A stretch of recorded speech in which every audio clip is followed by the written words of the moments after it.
Baiklah, di sini saya akan menjelaskan tentang rantai makanan. Rantai makanan adalah urutan letak makhluk hidup dalam mendapatkan makanan yang mereka butuhkan. Nah, untuk bertahan hidup dalam suatu ekosistem, rantai makanan menunjukkan aliran energi dan bahan dari satu organisme ke organisme berikutnya, dimulai dengan produsen. Yang pertama yaitu ada produsen. Produsen adalah organisme yang mampu menghasilkan zat makanan sendiri, yaitu tumbuhan hijau atau organisme autotrof. Produsen menduduki tingkat tropik yang pertama. Nah, terus yang kedua ada konsumen satu.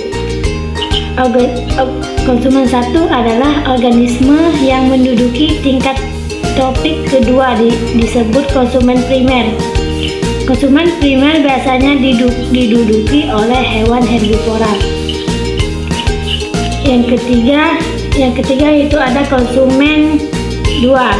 Konsumen dua yaitu organisme yang menduduki tingkat tropik ketiga, disebut konsumen sekunder, diduduki oleh hewan pemakan daging atau disebut dengan karnivora dan seterusnya.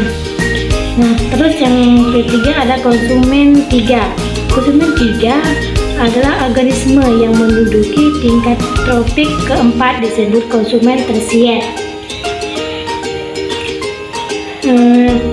Terus yang keempat konsumen puncak atau disebut dengan konsumen final, yaitu organisme yang menduduki tingkat tropik tertinggi, disebut konsumen puncak ataupun disebut dengan konsumen final.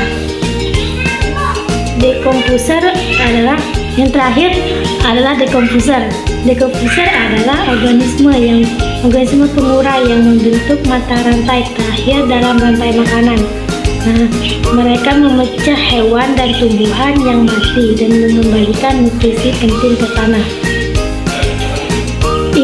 Ini adalah contoh rantai makanan di sawah yang terjadi proses makan dan dimakan dalam urutan tertentu, yaitu rumput.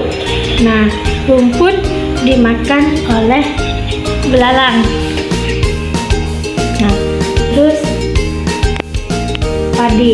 padi sebagai produsen yang dimakan oleh belalang.